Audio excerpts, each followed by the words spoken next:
Hello everyone, welcome back to our Java programming series. पिछले lecture में हमने देखा था जेवीएम जेआरए जेडीके क्या होता है। आज का लेक्चर में हम एक बहुत इंपॉर्टेंट टॉपिक जो वेरिएबल्स इन जावा समझने वाले हैं। ये टॉपिक जावा का बेस है क्योंकि बिना वेरिएबल्स के कोई भी प्रोग्राम पॉसिबल ही नहीं होता। ठीक है, तो वीडियो को एंड तक जरूर देखना क्योंकि आज हम डिफिनेशन से लेकर एग्जाम्पल तक सब कुछ डिटेल में समझने वाले हैं। ठीक है, चलो स्टार्ट करते हैं। तो आपको पीडीएफ में दिख रहा होगा वेरिएबल्स इन जावा। ठीक है, अब इसको समझते हैं कि वेरिएबल क्या होता है। तो a variable is a container which hold the value while the Java program is executed. इसका मतलब होता है कि वेरिएबल क्या एक कंटेनर है। जैसे मान लो कि आप घर में पानी की बोतल में रखते हो, ठीक है, और वैसे ही ना कंप्यूटर ना मेमोरी में डेटा को रखने के लिए वेरिएबल होता है। ठीक है, जब प्रोग्राम रन होता है तब वेरिएबल अपनी पूरी वैल्यू क्या करता है, होल्ड करता है। ओके, नेक्स्ट यहाँ पे क्या लिखा है, a variable is assigned with a data type. ठीक है, हर वेरिएबल के साथ एक डेटा टाइप होता है। जैसे मान लो इंट, फ्लोट, कैर। तो डेटा टाइप क्या बताता है कि वेरिएबल किस टाइप का डेटा स्टोर करेगा। ठीक है, नेक्स्ट यहाँ पे देख सकते हो क्या लिखा है, इसको समझाती हूँ मैं आपको। तो variable is a name of memory location. अब इसका मतलब क्या होता है, तो देखो मेमोरी के एक लोकेशन का नाम क्या होता है, वेरिएबल होता है। ठीक है, अब कंप्यूटर में रैम में जगह रिजर्व होती है, राइट, और उस जगह को हम एक नाम दे देते हैं, उसी को क्या कहते हैं, उसी को हम वेरिएबल बोलते हैं। ठीक है, अब यहाँ पे देख सकते हो it is a combination of very plus able. इसका मतलब क्या है, तो वेरिएबल वर्ड किससे बना है, वेरी और एबल से। ठीक है, वेरी का मतलब होता है चेंज, तो यही समझ लो कि वेरिएबल की वैल्यू क्या होती है, चेंज हो सकती है। ठीक है, तो हमने देखा वेरिएबल क्या होता है। अब आपको मैं इसका सिंटेक्स दिखाती हूँ। यहाँ पे देखो, इन डेटा इक्वल टू 10। जो डेटा है वो क्या है, वेरिएबल है, और जो इंट है वो डेटा टाइप है। इसमें क्या स्टोर की गई, इसमें 10 वैल्यू स्टोर की गई। ठीक है, तो आगे जाकर हम इसी वैल्यू को चेंज भी कर सकते हैं। ओके, अब देखते हैं टाइप्स ऑफ वेरिएबल। तो कितने टाइप्स के वेरिएबल होते हैं जावा में, 3 टाइप के, लोकल, इंस्टेंस, स्टैटिक। ठीक है, इसको चलो डिटेल में समझते हैं। तो सबसे पहले कौन सा टाइप है, लोकल वेरिएबल।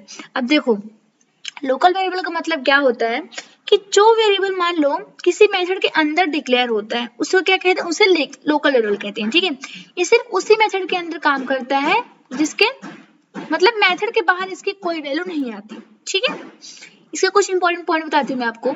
जो लोकल वेरिएबल होता है ना, सिर्फ मेथड के अंदर एक्सेसिबल होता है। ठीक है, याद रखना, और इसमें ना स्टैटिक कीवर्ड के साथ यूज नहीं होता है। ओके, ये इंपॉर्टेंट पॉइंट है।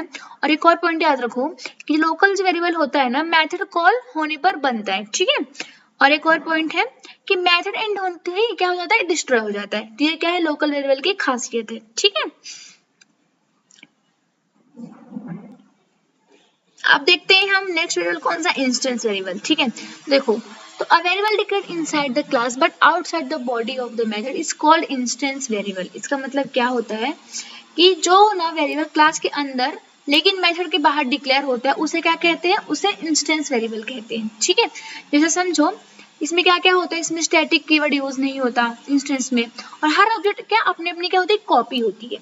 ठीक है, और ये क्या होता है, इंस्टेंस स्पेसिफिक होता है। इसे क्या कहते हैं, हम इंस्टेंस वेरिएबल्स कहते हैं। ठीक है, अब हम बात करते हैं स्टैटिक वेरिएबल की। इसके मतलब क्या होता है, तो a variable declared as a static is called static variable. देखो स्टैटिक वेरिएबल ना क्लास लेवल का वेरिएबल होता है, इसकी सिर्फ एक ही कॉपी होती है। ठीक है, जो मतलब सब ऑब्जेक्ट को क्या करते हैं, शेयर करते हैं, तो क्या कहलाता है, वो स्टैटिक वेरिएबल कहलाता है।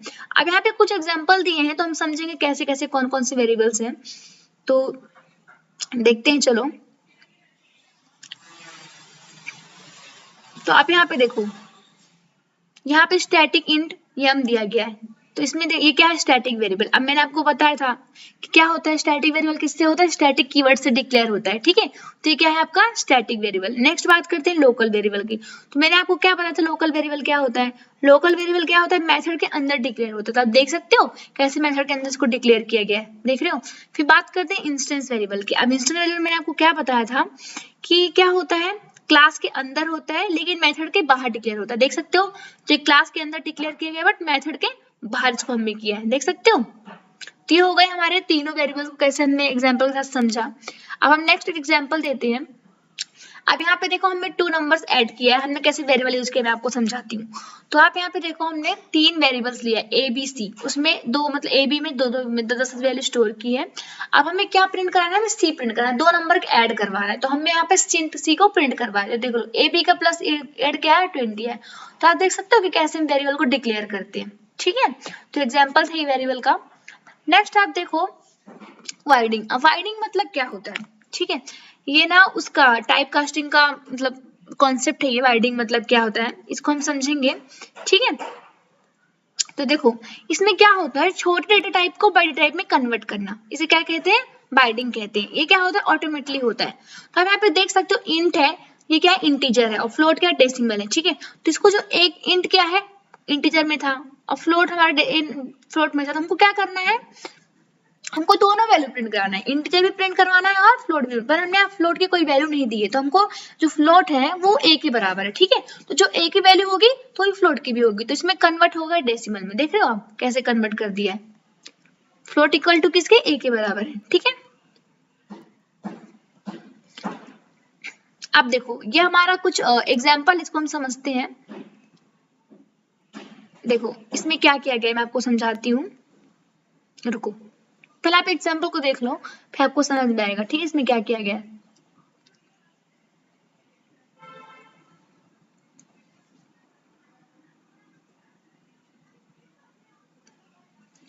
तो आप देख सकते हो यहाँ पे क्लास सिंपल नाम की क्लास क्रिएट की गई है। फिर हमारे ये क्या है, हमारे मेन मेथड जैसे हमारा प्रोग्राम स्टार्ट हो रहा है, ठीक है। तो यहाँ पे क्या है कि यहाँ हमने एक इंटीजर वेरिएबल बनाया है, देख सकते हो आप, जो कितना है 130 है, ठीक है। और इंट का रेंज बहुत बड़ा होता है, इसलिए 130 यहाँ बिल्कुल वैलिड है, ओके, याद रखना।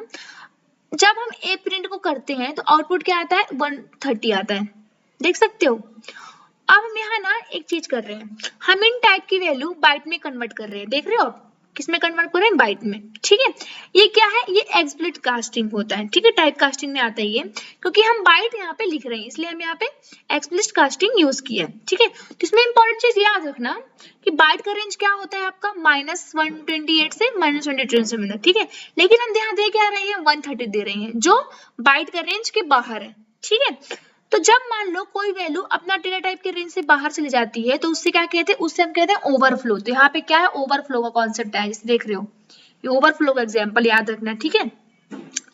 तो बाइट टोटल अगर मान लो आपने 130 में से टोटल बाइट कितनी होती है 256, ठीक है। तो आपने 130 में से कितना माइनस किया 256, तो आपका आंसर कितना है यहाँ पे 126 है, इसलिए बाइट बी की वैल्यू बन जाती है -126, ठीक है। तो अब याद रखना इस चीज को, ये हमारा ओवरफ्लो का कॉन्सेप्ट था। अब हम बात करते हैं एडिंग लोअर टाइप, ठीक है, इसको समझते हैं, इसका मतलब क्या होता है, ध्यान से सुनना। अब इसमें देखो हमने क्या किया है, सिंपल नाम की क्लास बनाई है, ठीक है, और हमने यहाँ पे 2 वेरिएबल लिए ए बी, उसमें क्या किया हमने, वैल्यू स्टोर की है, ठीक है। अब हम यहाँ पे एडिंग लोअर टाइप समझ रहे हैं, इसका मतलब क्या होता है, ठीक है।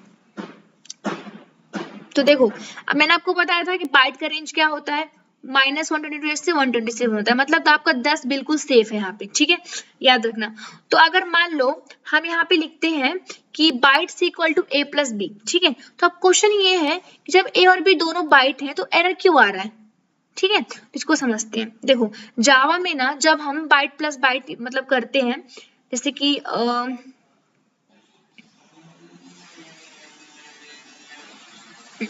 तो जावा में ना हम जब बाइट प्लस बाइट करते हैं या शॉर्ट प्लस शॉर्ट करते हैं तो जावा ऑटोमेटिकली उन्हें इंट में कन्वर्ट कर देता है, ठीक है। इस प्रोसेस को क्या कहते हैं, टाइप प्रमोशन कहते हैं, क्या कहते हैं, टाइप प्रमोशन।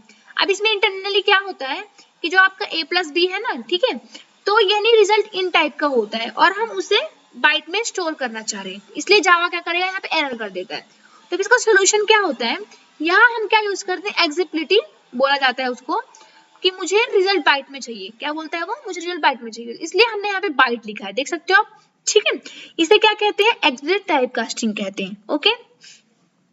फिर हमने यहाँ पे देखो सी को प्रिंट करवाया है, तो अब यहाँ पे क्या ए बी क्या 10 था, तो इनका आंसर क्या है 20 आ गया, जो बाइट रेंज के अंदर है, इसलिए आउटपुट आपका क्या है, बिल्कुल गलत आ रहा है, 20 आ रहा है, ठीक है। जैसे आपको एग्जांपल मैं आपको समझा रही हूँ, सोचो आप 2 छोटे बॉक्स में जिसमें 10-10 एप्पल्स हैं, ठीक है, जावा पहले उन दोनों को एक बड़ा बॉक्स में डाल देता है, ठीक है। फिर आप बोलते हो नहीं भाई मुझे ना छोटे बॉक्स में ही चाहिए, तो ना आप मैनुअली ट्रांसफर करते हो, राइट। तो वही काम क्या होता है बाइट के यहाँ कर रहा है, ठीक है। अगर आपको इंटरव्यू में किसने पूछा बाइट प्लस बाइट क्या होता है, रिजल्ट इंट होगा, याद रखना है, ठीक है। अब यहाँ पे एक और कॉन्सेप्ट है। अब एक कोई पूछ सकता है कि डायरेक्ट असाइनमेंट से कंपाइल टाइम एरर है, हो सकता है टाइप कास्टिंग से प्रॉब्लम सॉल्व होती है, इस कॉन्सेप्ट को मतलब टाइप प्रमोशन कहते हैं, जिसमें ये सब चीजें होती है, ठीक है। अब हम डिफरेंस बिटवीन देखते हैं, इनकी कौन कौन से डिफरेंस बिटवीन होते हैं लोकल वेरिएबल के और इंस्टेंस वेरिएबल के, इनको समझते हैं, चलो, ठीक है। तो पहला डिफरेंस क्या है लोकल वेरिएबल का, मैंने आपको बताया था। जो लोकल वेरिएबल होता है वो किसके अंदर होता है, वो मेथड के अंदर होता है, मेथड के अंदर से डिक्लेयर किया जाता है, ठीक है। इंस्टेंस वेरिएबल क्या होता है, declare inside a class but outside of many method और ब्लॉक, ठीक है। देखो नेक्स्ट क्या है स्टैटिक वेरिएबल का, static variable are declare inside class but outside of method starting with a keyword. Static variable किससे स्टार्ट करते हैं, उसे कीवर्ड, स्टैटिक कीवर्ड से उसको डिक्लेयर करते हैं, ठीक है। नेक्स्ट क्या है लोकल वेरिएबल का, the scope of the local variable is limited to method it is a declare inside, ठीक है। नेक्स्ट क्या है यहाँ पे लिखा है इंस्टेंस वेरिएबल का, instance variable is accessible through the class. Static variable में क्या लिखा है, the static variable is accessible through the class, ठीक है। इसको समझते हैं, चलो। तो आप यहाँ पे देख सकते हो तीनों के डिफरेंस दिए, ठीक है। देखो मैं आपको सब अच्छे समझा रही हूँ। पहले देखो जो लोकल वेरिएबल होता है ना, मैंने आपको बताया किसके अंदर होता है, मेथड के अंदर डिक्लेयर होता है, ठीक है, उसे क्या कहते हैं लोकल वेरिएबल कहते हैं, और जो इंस्टेंस वेरिएबल होता है वो क्लास के अंदर लेकिन मेथड के बाहर डिक्लेयर होता है, ठीक है, उसे क्या कहते हैं इंस्टेंस वेरिएबल कहते हैं। नेक्स्ट बात करते हैं स्टैटिक वेरिएबल की। तो स्टैटिक क्या होता है, कीवर्ड के साथ, मतलब स्टैटिक कीवर्ड के साथ डिक्लेयर किया जाता है, उसे क्या कहते हैं स्टैटिक वेरिएबल कहते हैं, और वो क्लास के अंदर होता है, ठीक है। नेक्स्ट बात करें लोकल वेरिएबल की, तो लोकल वेरिएबल का स्कोप क्या होता है, सिर्फ उसी मेथड तक होता है जिसमें वो डिक्लेयर हुआ है, मेथड के बाहर वो एक्सेसिबल नहीं होता, याद रखना। इंस्टेंस वेरिएबल की बात करें तो इंस्टेंस वेरिएबल ऑब्जेक्ट के थ्रू पूरी क्लास में एक्सेसिबल होता है, ठीक है। और जो स्टैटिक वेरिएबल होता है वो पूरी क्लास में डायरेक्टली एक्सेसिबल होता है, ऑब्जेक्ट बनाने की भी जरूरत नहीं होती है, ठीक है। तो ये डिफरेंस बिटवीन थे इसके। नेक्स्ट डिफरेंस बिटवीन की बात करें तो देखो लोकल वेरिएबल तब बनता है जब मेथड क्या होता है कॉल होता है, ओके, और मेथड खत्म होते ही वो डिस्ट्रॉय हो जाता है, ओके। इंस्टेंस वेरिएबल क्या होता है कि इंस्टेंस वेरिएबल की लाइफ ना ऑब्जेक्ट के साथ ही होती है, मतलब ऑब्जेक्ट डिस्ट्रॉय तो वेरिएबल भी डिस्ट्रॉय। और स्टैटिक वेरिएबल में क्या होता है, स्टैटिक वेरिएबल की लाइफ कैसी होती है, पूरे प्रोग्राम के बाहर होता है, वो प्रोग्राम स्टार्ट तो वेरिएबल क्रिएट, प्रोग्राम एंड तो वेरिएबल भी डिस्ट्रॉय, ठीक है। अब इसमें कुछ कॉपीज की बात करें तो जो लोकल वेरिएबल होता है ना वो हर मेथड कॉल पर नया लोकल वेरिएबल बनाता है, ठीक है। और इंस्टेंस वेरिएबल क्या होता है, हर ऑब्जेक्ट की उसकी क्या होती है अलग अलग कॉपीज होती है, ओके। तो इसका आ गया ये।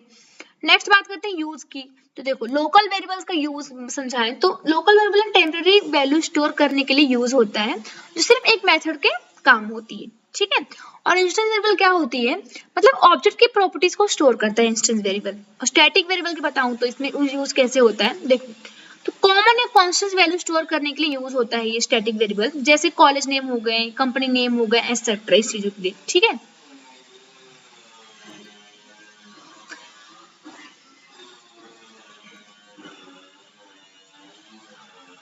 तो हमने इनके डिफरेंस बिटवीन देख लिए क्या होते हैं इन तीनों के डिफरेंस बिटवीन, अगर आपको समझ में होगा एग्जांपल के साथ हमने समझा।